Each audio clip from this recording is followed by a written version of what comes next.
أرسل رسوله بالهدى ودين الحق ليظهره على الدين كله وكفى بالله شهيدا أشهد أن لا إله إلا الله وحده لا شريك له وأشهد أن محمدا عبده ورسوله لا نبي بعده وعلى آله وصحبه ومن تبعه ووالاه اللهم صل وسلم وبارك على سيدنا محمد وعلى آله وصحبه أجمعين أما بعد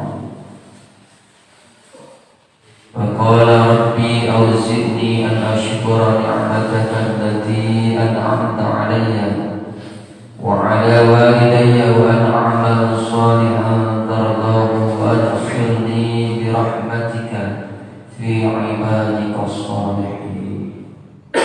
Hadirin kaum muslimin jamaah yang dimuliakan Allah Subhanahu wa taala.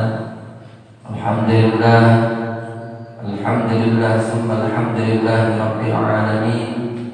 Segala puji bagi Allah Subhanahu wa taala yang telah memberikan limpahan karunia-Nya kepada kita semua sampai dengan pagi hari ini. Alhamdulillah, Allah masih memberikan begitu banyak anugerah kepada kita, wabil khusus nikmat iman dan Islam, nikmat sehat panjang umur, sehingga kita bisa berkumpul bersama dalam satu kumpulan yang mudah-mudahan penuh dengan keberkahan dari Allah Subhanahu wa taala. Alhamdulillah, mudah-mudahan pada pagi hari ini juga sebagai salah satu tempat sekaligus riungan ini menjadi wasilah rahmat Allah turun kepada kita semua. Salawat serta salam semoga senantiasa tercurah limpah pada baginda alam, yakni Nabi kita Nabi besar Muhammad sallallahu alaihi wasallam. Tak lupa pada keluarganya, para sahabatnya, para tabi'in wa tabi'in, sampai kita sekalian selaku umatnya mudah-mudahan telah mendapatkan syafaatul uzma dari beliau. Para jemaah yang dimuliakan Allah Subhanahu wa taala, hanya sekilas tambahan di setiap mukadimah, siapapun terkadang suka menyebut dengan sebutan Nabi besar Muhammad sallallahu alaihi wasallam. Jadi ada bedanya kita suka menyebut dengan Nabi besar. Memangnya apa yang diberikan oleh Allah kebesaran kepada baginda kita Nabi besar Muhammad sallallahu alaihi wasallam?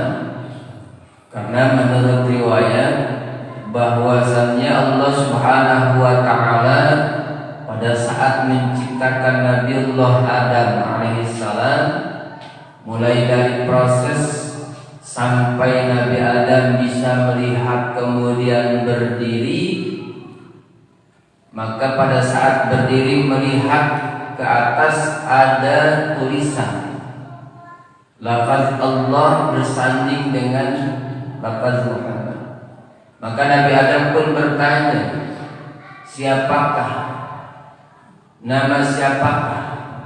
Manakah orangnya yang sehingga saking mulia-mulianya namanya bersanding dengan nama Allah?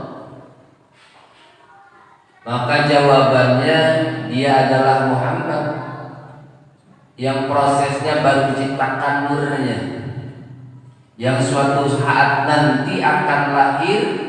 Nah, jadi waktu itu belum ada Nabi Adam, Nabi pertama proses penciptaannya, tapi nurnya Nabi Muhammad sudah ada.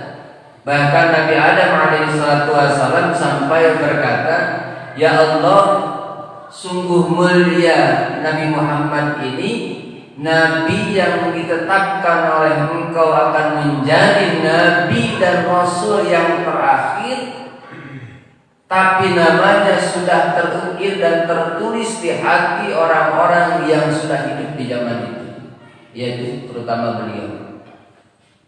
Bahkan Nabi Adam tahu bahwa akan ada nabi-nabi dan rasul-rasul yang lain. Nah, ini suatu kemuliaan. kekasih Allah. Sehingga Nabi Adam berkata, "Ya Allah, tentunya aku sangat berharap dan menginginkan hidupku sampai nanti, bahkan aku ingin termasuk golongan umat Muhammad nanti." Jadi kata Allah, tidak bisa. Akhirnya ditolak. Bahkan di zaman Nabi Musa pun sama. Zaman Nabi Musa pun sampai meminta kepada Allah, karena sudah tertulis di dalam Taurat, tertulis di dalam suhuf yang lainnya, bahwa suatu hari nanti akan ada nabi yang menjadi nabi penutup. Ismuhu Ahmad, namanya Ahmad. Ya, Muhammad itu Ahmad. Akhirnya Nabi Musa pun, "Ya Allah, seandainya kau izinkan, aku ingin menjadi umat Muhammad." Jadi sama. Bahkan sampai dengan Nabi Ibrahim. Nabi Ibrahim alaihissalam juga sama. Tahu,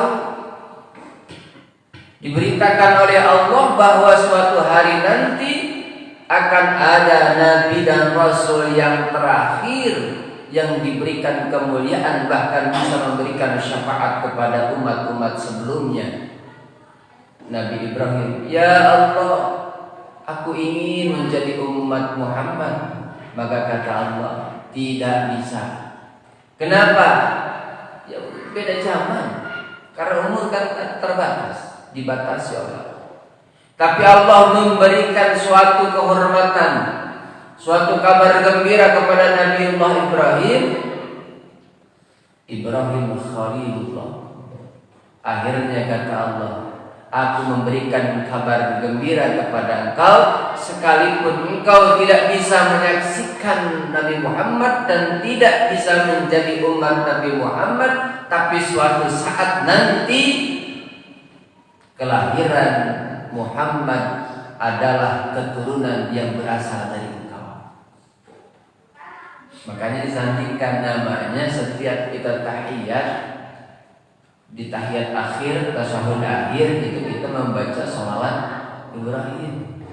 Selesai, Allahumma sholli ala Muhammad wa ala ali sayyidina Muhammad kama shallaita ala sayyidina Ibrahim wa ala ali Ibrahim sampai fil alamin innaka Hamidum Majid. Itu adalah bentuk kehormatan. Maka berbangga dan bersenang hati Nabiullah Ibrahim, dan memang ternyata menurut silsilah Nabi Muhammad SAW adalah keturunan dari Nabiullah Ibrahim Khalilullah, dari putranya yang bernama Nabiullah Ismail alaihissalam.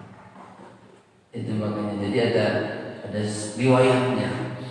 Makanya kenapa kok sholawatnya sholawat Ibrahimiyah pada saat kita tasyahud akhir, diantaranya adalah karena ini adalah satu bentuk penghargaan, permintaan dari beberapa nabi yang ingin menjadi umat Muhammad tapi tidak dikabulkan oleh Allah. Salah satunya adalah permintaan Nabi Ibrahim, namun Allah menjawab, "Suatu saat nanti, suatu kehormatan pula bagi engkau, bahwa Muhammad akan dilahirkan dari keturunanmu dan namamu akan disebut-sebut setiap harinya." Maka alhamdulillah, sekarang setiap sholat gimana kita nggak nyebut ya, nggak menyebut dengan kama sholaita itu. Hadirin jamaah yang dimuliakan Allah Subhanahu wa taala, insyaallah pada kesempatan pagi hari ini saya akan mencoba melanjutkan kajian kita tentang kaifiyatus shalah. Bismillahirrahmanirrahim. Lau qama imamuhu li ziyadatin ka khamisatin walau sahwan lam yazuz lahu mutaba'atuhu walau masbuqan aw syakkan bi rak'atin bal yubarikuhu wa yusallimu aw yantaziru al mu'tamad. Hadirin jamaah yang dimuliakan Allah, jadi kalau misalkan ada yang sudah pernah saya sampaikan, mohon maaf yang sebesar-besarnya. Yang intinya hanya sekedar mengingat kembali. Lau qama, kalau berdiri imamuhu, si imam, imamnya si makmum, li ziyadatin ka khamisatin, untuk menambah rakaat seumpama rakaat kelima. Jadi pada saat misalkan begini, kita sholat zuhur si imam mimpin sholat zuhur atau sholat asyar yang 4.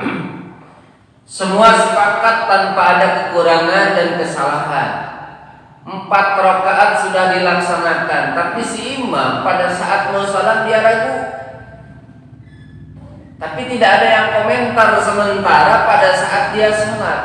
Komentarnya orang yang sholat, komentarnya para makmum, para jamaah, bukan komentar seperti kita di medsos, melainkan komentar dengan mengucap subhanallah. Maksimal berapa kali? 3 kali. Jadi kalau sudah 3 kali jangan terus-terusan, cukup 3 kali saja. Nah ini sementara tidak ada yang komen dengan menyebut subhanallah, subhanallah, subhanallah. Tapi imam ragu, sehingga imam untuk menutupi keraguannya akhirnya dia berniat untuk berdiri, bahkan berdiri untuk menambah karena dia merasa kekurangan masih 3. Akhirnya dia mau nambah 4 menurut dia, padahal sebenarnya sudah 4. Nah, bagaimana posisi si makmum ini yang harus dilakukan? Nah, di sini lau qama imamuhu li ziyadati ka khamisatin wa sahwan lam yazuz lahu mutaba'atuhu. Nah, kan di sini jadi seandainya si imam berdiri lagi untuk menambah rakaat karena mungkin dia lupa, lam yazuz lahu mutaba'atuhu, tidak mesti bagi si makmum mengikutinya. Jadi udah aja ya, si imam berdiri setelah diingatkan subhanallah, subhanallah, subhanallah, tempat dia berdiri, udah makmum gak usah karena sudah yakin semua sudah 4. Nah, apa yang harus dilakukan? Walau masbukan, begitu juga pada saat ada yang jadi masbuk. Karena masbuk itu kan berarti dia mungkin 3, tertinggal 1 rakaat dia udah 3, dia berdiri saja.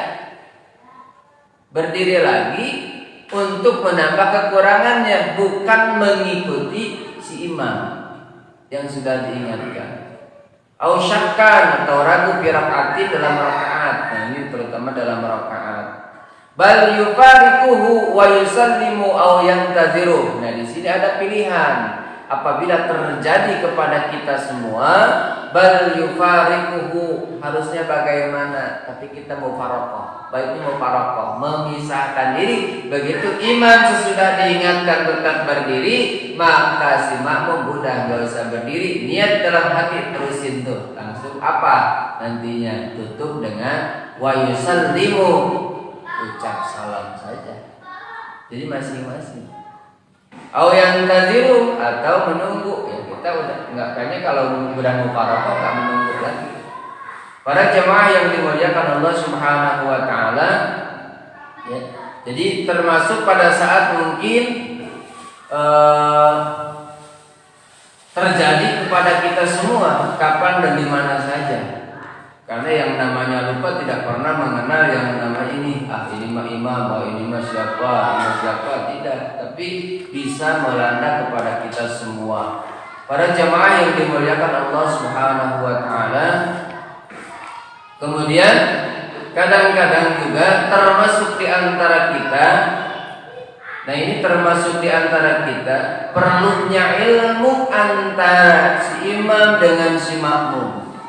Kenapa? Perlu wawasan yang luas tentang kegiatan kita khususnya di dalam sholat. Kadang-kadang kalau kita tidak tahu, atau bahkan mungkin kebanyakan orang tidak tahu, kadang-kadang apa yang dilakukan imam dikomen oleh siapa? Oleh si makmum. Contoh, kadang-kadang kan kita di masjid besar, masjid agung, pada hari Jumat itu biasanya suka membaca surat sajdah di subuh itu. Ya, surat subuh di subuh itu membaca surat sajdah, sehingga di dalam surat sajdah ada yang disebut dengan ayat sajdah. Artinya pada saat selesai dibacakan ayat tersebut, ada yang namanya sujud tilawah. Ya, sujud tilawah.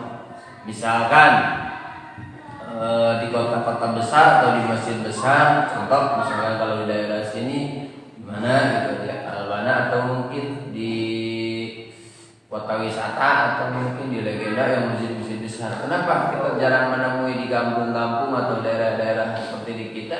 Karena memang subuhnya biasa saja, seperti saya baca wadduha atau ayat-ayat yang lain, jarang yang membaca surat sajdah. Padahal sunnah hukumnya membaca surat sajdah di setiap subuh di hari Jumat. Ya, misalkan imam selesai baca di ayat sajdah, di surat sajdah ada ayat 15, Bismillahirrahmanirrahim. Innama yu'minu bi ayatina alladziina idza dzukiru biha kharru sujjadan wa sabbahu bihamdi rabbihim wa hum la yastakbirun. Nah, ayat itu dibaca setelah kita membaca sebelumnya, ayat itu dibaca oleh imam, maka imam biasanya langsung sujud tilawah tanpa ruku. Nah, ini kalau orang yang tidak tahu apa yang dilakukan imam, karena pada umumnya sholat biasanya setelah baca Fatihah dilanjutkan dengan baca surat langsung ruku. Ini tanpa ruku langsung sujud, sehingga si makmum subhanallah, subhanallah, subhanallah. Kata si imam, biarin aja lah. Kenapa? Karena ini mah bukan sujud biasa seperti sujud rukun di dalam sholat. Ini sujud tilawah, hukumnya sunnah. Nah, jadi perlunya ilmu. Kalau tahu begitu ayat itu adalah ayat sajdah, adanya sujud tilawah, langsung saja ikut. Apa yang dilakukan oleh si imam diikuti. Ya, para jamaah yang dimuliakan Allah Subhanahu wa taala, adapun di dalam sujud tersebut bacaannya bagaimana? Nah, ini akibat daripada jarangnya atau mungkin tidak pernahnya kita bersujud tilawah ini, akhirnya berimbas pada pengetahuan kita tentang lafaz atau bacaannya. Bacaannya bisa nggak dengan yang lain? Bisa. Kalau sujud tilawah, bacaannya yang memang sering dibacakan khusus yaitu sajada wajhi lillazi khalaqahu wa saqahu wa basarahu bihaulihi wa quwwatihi fatabarakallahu ahsanul khaliqin. Saya mah nggak bisa atau terlalu panjang bahkan terkesan aneh. Saya mau baca yang lain, boleh? Boleh. Saya mau bacanya ini aja. Bacanya gimana? Subhanallah walhamdulillah wala ilaha illallah wallahu akbar. Boleh, boleh. Atau subhana rabbiyal a'la wa bihamdihi. Boleh, boleh saja. Karena yang disunnahkannya adalah maksudnya baca, termasuk bacanya juga boleh. Karena termasuk sujudnya adalah sunnah. Jadi kalau memang bisa, ya itu paling tidak kita pernah mendengar, oh iya bacanya seperti itu. Sajada wajhi lillazi khalaqahu wa sawwarahu wa samahu wa nasara bi haulihi wa quwwatihi fatabarakallahu ahsanul khaliqin. Baca satu kali. Setelah itu langsung berdiri. Jadi sujudnya cukup satu kali, seperti sujud. Ada lagi sujud itu kan ada berapa? Ada 3 kalau nggak salah ya. 1 ya sebutilah sujud tilawah, yang kedua sujud sahwi, yang ketiga sujud syukur. Kita dapat nikmat syukur, alhamdulillah. Kalau pemain bola biasanya habis ngegolin langsung sujud syukur. Kira-kira bacanya apa tuh? Alhamdulillah dalam keadaan, ya itu bentuknya rasa syukur yang diekspresikan mungkin di lapangan seperti itu. Tapi kita lihatnya senang walaupun nggak tahu cuma nunduk doang atau gimana. Tapi yang jelas itu adalah bentuk rasa syukur. Nah, pada saat kita sujud tilawah bacanya seperti itu. Jadi begitu misalkan kita turun, innama yu'minu bi ayatina sampai wahum la yastakbirun. Allah, langsung sujud 1 kali. Baca terus bangun lagi. Allah. Melanjutkan ayat selanjutnya. Jadi bangun lagi. Ya. Jangan bangun lagi. Ada yang mencoba, saya mau baca surat sajdah yang ada sujud tilawahnya begitu. Habis sujud, duduk antara dua sujud, terus sujud lagi tahiyat. Nah itu ada yang hilang rukuknya sama iktidalnya, karena itu bukan sujud rukun salat, sehingga tertinggal berkat lupa atau tidak, disengaja atau tidak, sah nggak salatnya? Tidak, karena yang namanya rukun salat adalah sesuatu yang harus kita kerjakan, dan apabila tidak dikerjakan satu saja maka berakibat fatal. Apa? Salat kita tidak sah. Beda kalau dengan sunnah-sunnah salat. Kalau sunnah salat, sesuatu yang kita kerjakan di dalam salat, dan apabila tidak dikerjakan maka salat kita tetap sah. Ya, beda dengan rukun. Makanya ruku, ya, tidak sujud, antara dua sujud itu adalah rukunnya, maka tidak boleh tertinggal pada saat kita melaksanakan sholat. Kemudian ada lagi yang disebut dengan sujud syukur. Sujud syukur, subhanallah, alhamdulillah, wala ilaha illallah, wallahu akbar. Mungkin pada saat orang ya misalkan yang bersyukur, sujud syukur cukup alhamdulillah, terus bangun lagi. Padahal kalau doanya siapa? Nabi Sulaiman alaihissalam, doanya Rabbi auzi'ni an ashkura ni'mataka allati an'amta 'alayya wa 'ala walidayya wa an a'mala salihan tardahu wa adkhilni bi rahmatika fi 'ibadika as-salihin. Itu sujud syukur.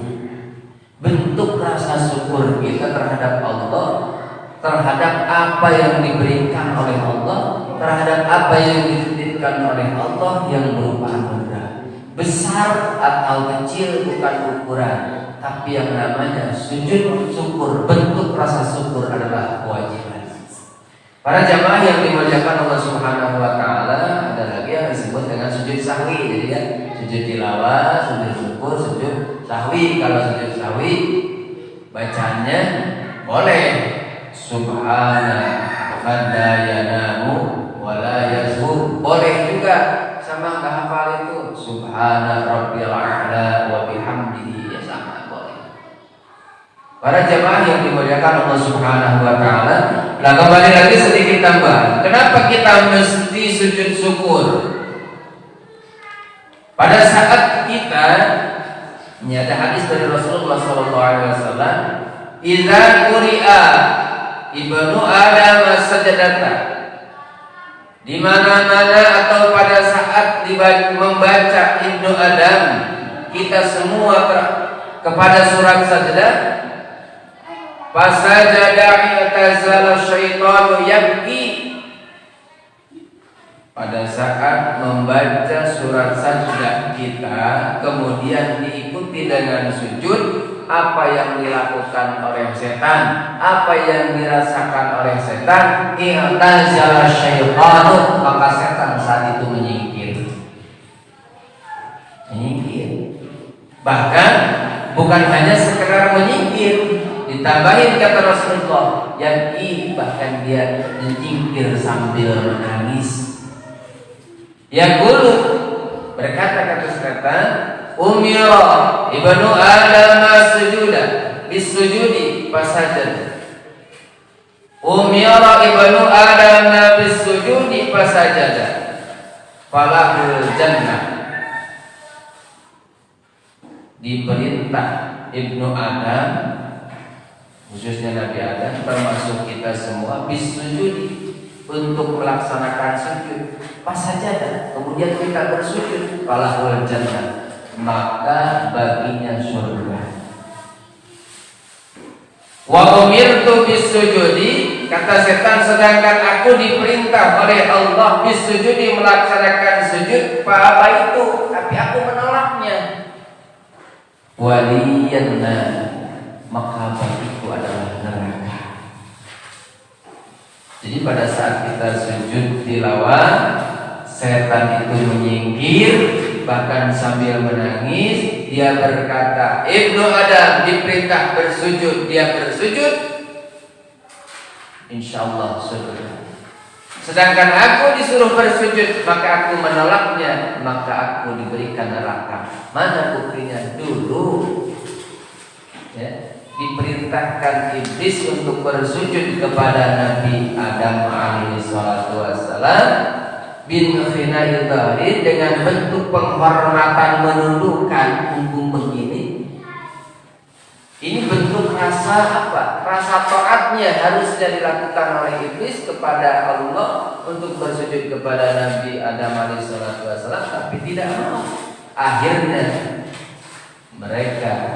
dia dijadikan oleh Allah wa kana minal kafirin, termasuk orang-orang, termasuk makhluk yang kafir. Bahkan direndahkan wa kana minas sabirin, termasuk makhluk yang sangat rendah. Bahkan nanti akan dimasukkan ke dalam neraka. Nauzubillah, subhanallah. Kita berlindung kepada Allah dari godaan iblis ataupun setan. Amin ya Allah. Para jamaah yang dimuliakan Allah Subhanahu wa taala, termasuk pada saat kita melaksanakan salat ini. Nah, ini tadi tentang kembali lagi ke salat. Pada saat kita melaksanakan sholat, tentunya kita wajib mengetahui dan bisa membedakan di dalam keadaan sholat kita mana yang disebut rukun, mana yang disebut sunnah. Kira-kira sampai dengan hari ini masih ingat ya kita rukun sholat ada berapa? Nah, kadang-kadang kita kan sama nggak ingetin, tapi sholatnya tiap hari. Ya paling tidak kita sekarang ingat kembali. Saya mengingatkan bahwasanya rukun sholat di dalam Syafi'iyah disebutkan ada 17, ada juga yang menyebutkan 13. Kok ini beda-beda? Sebenarnya mana yang benar? Dua-duanya udah benar. Yang 13 rukun sholat tumaninahnya dipisahkan. Contoh, ada 4 tempat yang disertai dengan tumaninah di dalam rukun sholat kita. Yang pertama, ruku beserta ruku tumaninahnya. Apalagi tidak ada tumaninahnya. Apalagi sujud tumaninah. Duduk antara dua sujud ada tumaninah. Jadi ada 4 tempat yang disertai tumaninah. Kalau misalkan tumaninahnya terpisah, 13 ditambah 4 jadi 17, sama aja. Kalau yang 13 kemana? 13 berarti ruku disertai tumaninah, tidak disertai tumaninah. Jadi yang tadinya 17 karena disatuin tumaninahnya berarti dikurangi 4 jadi 13. Jadi semuanya sama. Yang jelas pada saat kita sholat kita juga harus bisa membedakan mana ini rukun, mana ini sujud. Dari mulai awal kita melaksanakan sholat, paling tidak kita harus tahu. Dan sekarang saya mau mengingatkan kembali, kira-kira pada saat kita niat nih, Allah, dan pertama sholat takbiratul ihram, niat di dalam hati, Allahu Akbar. Yang rukunnya di situ mana? Apakah mengangkat kedua tangan? Apakah takbiratul ihramnya? Nah, di situ yang rukunnya adalah takbiratul ihramnya. Mengangkat kedua tangannya sunnah. Makanya berbicara tentang sunnah biasanya suka berbeda-beda. Dari ngangkatnya saja, ada yang ke atas, ada yang ke sini, ada yang ke sini, ada yang ke sini, ada beda-beda. Nah, itu berbicara tentang sunnah. Jadi pengucapan lafaz takbiratul ihram, Allah di dalam hati niat.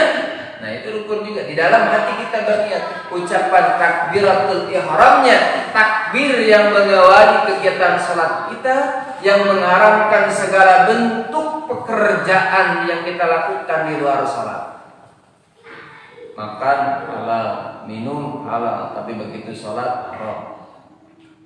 Nah, jadi kita juga harus bisa bedakan. Setelah kita takbiratul ihram,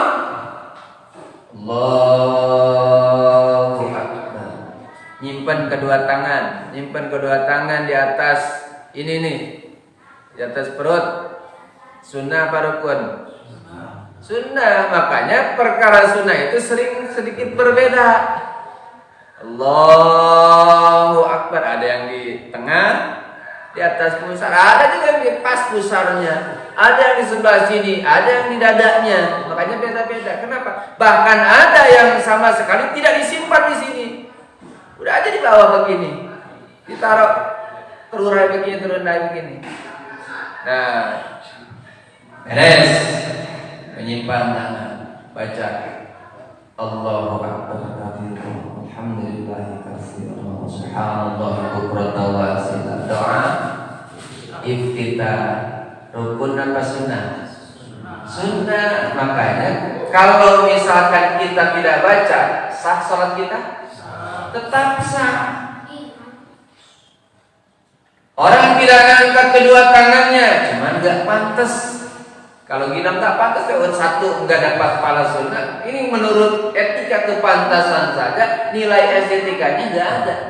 Pada saat saya pernah menyampaikan, seseorang menghadapi orang yang dia hormati, saking takzimnya, baik berdasarkan lembaga ataupun yang lainnya. Contoh, termasuk kita menghormat bendera, pada bendera merah putih, hormat sebelah, ke jenderal sebelah, ke atasan sebelah, ke komandannya sebelah. Begitu kita kepada Allah, enggak mau sebelah juga. Kayaknya enggak ada kepantasan sama sekali.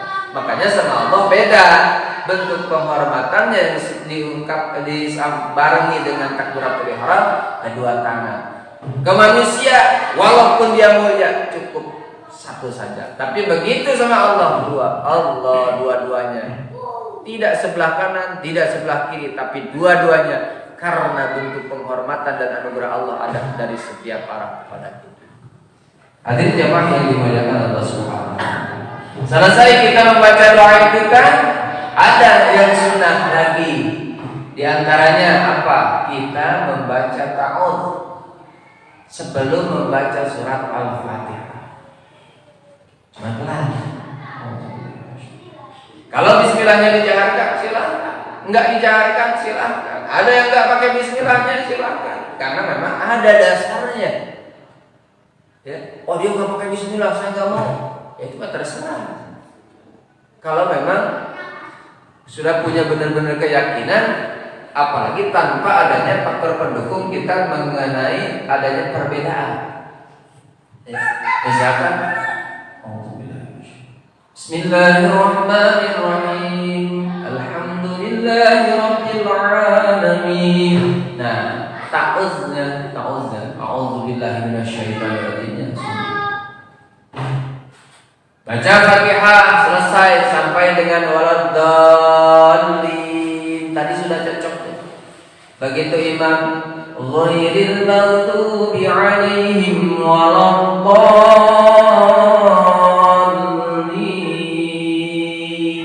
diberikan jeda dulu, lin selesai, imam sunnah mengucap Rabbi firli, baru tuh di situ bareng amin. Barangnya si imam mengucap amin dengan si makmum, insya Allah diamini oleh para malaikat. Itu seperti itu. Ya, kan sunnahnya ada saktah. Saktahnya Rabbi firli juga itu harus ada saktah dulu. Saya pernah menyampaikan waladdallin. Saktah itu berhenti sejenak. Lin Rabbi firli, lin Rabbi firli, amin. Ya, tapi kadang-kadang ya suka langsung disambut lin amin. Imam belum selesai linnya juga udah nyambung.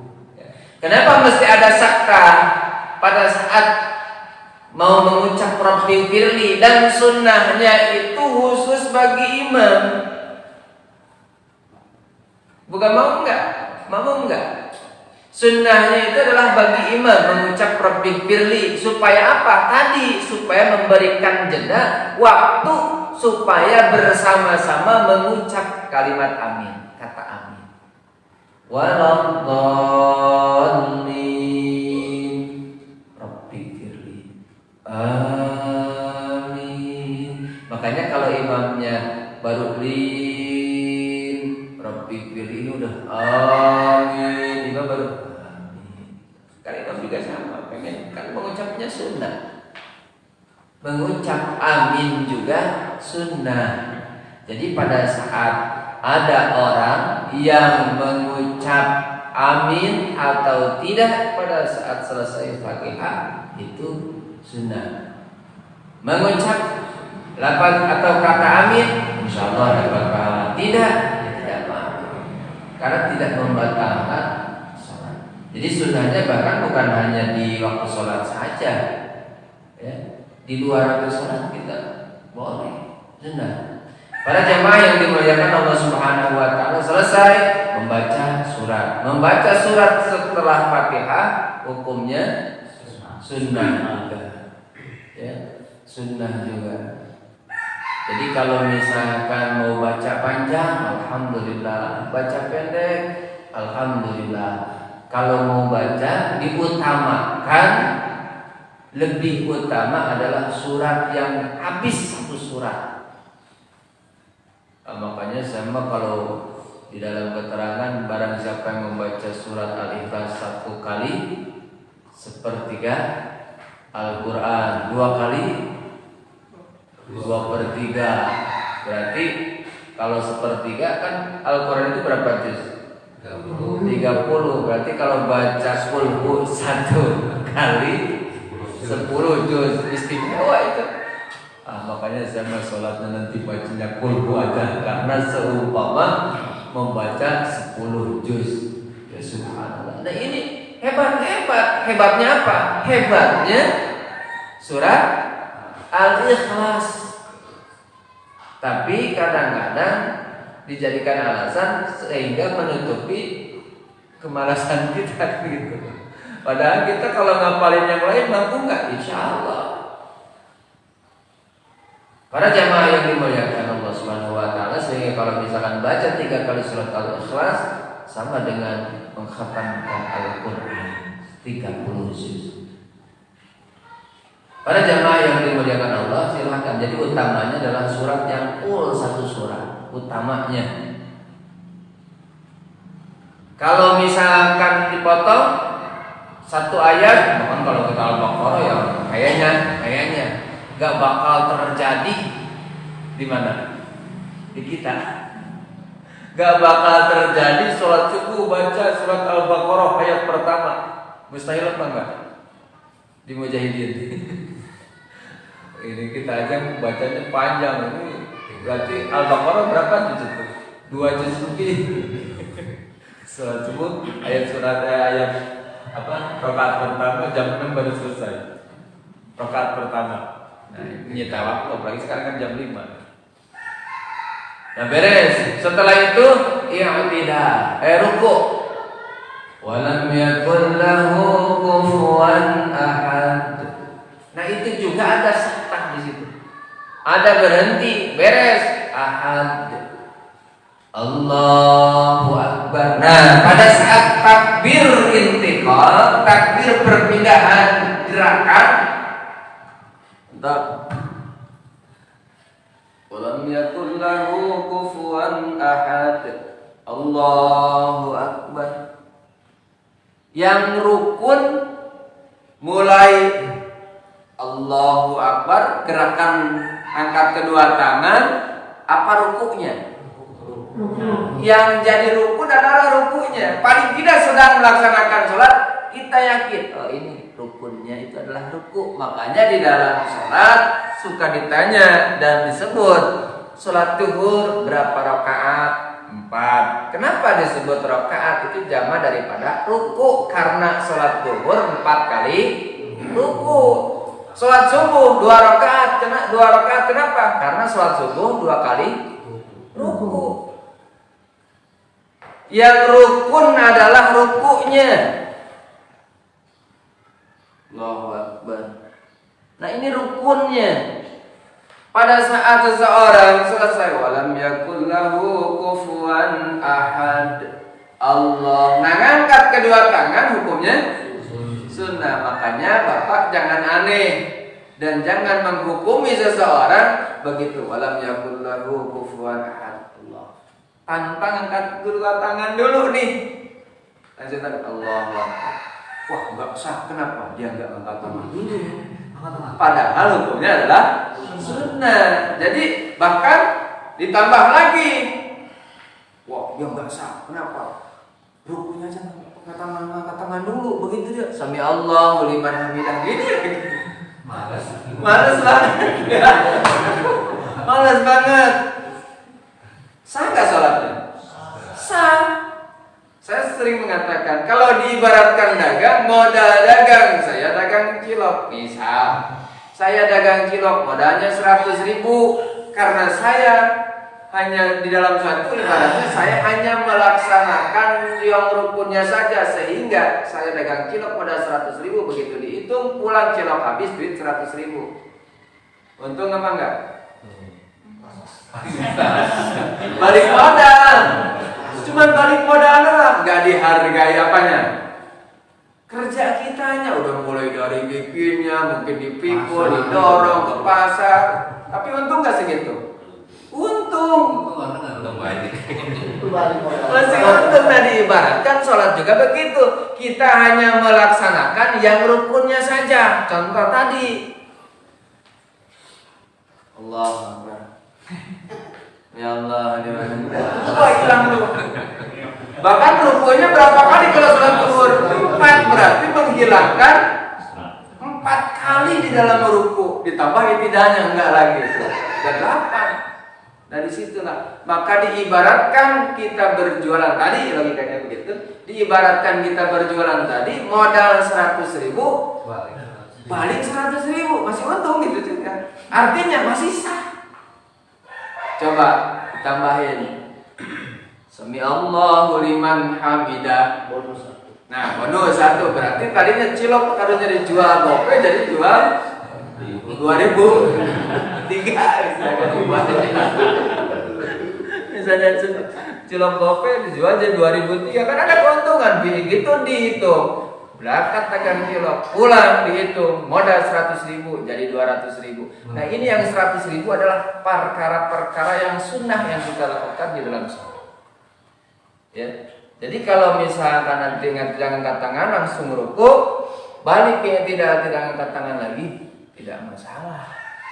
Berarti dia hanya melaksanakan rukunnya saja. Para jamaah yang dimuliakan Allah Subhanahu wa taala, begitupun pada gerakan-gerakan yang lain terutama ya, pada gerakan-gerakan yang lain. Mengangkat kedua tangan kita yang memang jelas hukumnya sunnah kan ada 4 tempat. Mengingatkan kembali, 1 pada saat takbiratul ihram, yang kedua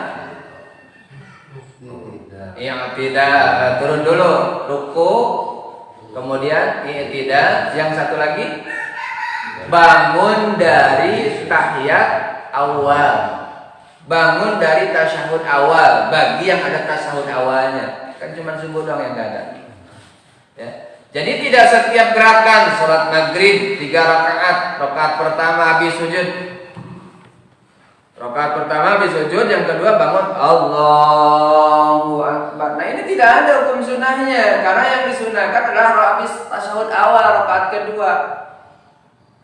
Jadi tidak setiap gerakan kita balik ke atas, ya. Ini kebanyakan. Bukan masa kebanyakan, tapi karena memang tidak ada di syariatnya gitu. Para jamaah yang dimuliakan Allah Subhanahu Wa Taala. Nah, sedikit gambaran insyaallah nanti kita kupas sedikit-sedikit mana yang rukun, mana yang sunnah. Paling tidak kita bisa membedakan. Insyaallah kalau kita disibukkan di dalam sholat kita dengan membedakan ini rukun, ini sunnah. Paling tidak terlalu banyaknya hal-hal yang lain masuk ke dalam diri kita, ke dalam otak kita, ke dalam hati kita. Apalagi sampai kita di dalam membaca doa atau membaca kalimat di dalam sholat, termasuk di dalam Fatihah, mulai dari takbiratul ihram atau mulai dari doa kita menyibukkan dengan menyertai artinya. Allahu Akbar, Allah Maha Besar kabira. Terus misalkan dimaknai itu di Fatihah di mana, insya Allah ya akan lebih mendekatkan kita aqrabu lil khusyuk, mendekatkan kita kepada khusyuk insya Allah. Berbicara tentang sholat gampang-gampang susah. Ya kalau gampang ya gampang, gimana susahnya? Tapi kalau kita berbicara susah ya tetap memang benar susah. Kenapa? Semakin kita mengetahui tentang ilmunya, berarti ya Allah sholat saya ini modalnya modal melihat, modalnya ngikutin, sementara kita belum tahu, mohon maaf misalkan dalilnya. Para jamaah yang dimuliakan Allah Subhanahu wa taala, mungkin itu saja yang dapat saya sampaikan. Mudah-mudahan apa yang kita pelajari pada pagi hari ini mengingatkan kembali bagi kita semua. Mudah-mudahan sholat kita sholat yang mendekati sholat pagi dari Rasulullah Sallallahu Alaihi Wasallam, yang suatu hari nanti dari sholat kita bisa menyelamatkan kita, menyelamatkan amal-amal yang lain. Dan mudah-mudahan sholat menjadikan kita menjadi pribadi yang lebih baik, tanha anil fahsya'i wal munkar. Amin ya Allah ya rabbal alamin. Mari kita akhiri. Subhanakallahumma wa bihamdika asyhadu an la ilaha illa anta astaghfiruka wa atubu ilaik. Assalamualaikum warahmatullahi wabarakatuh.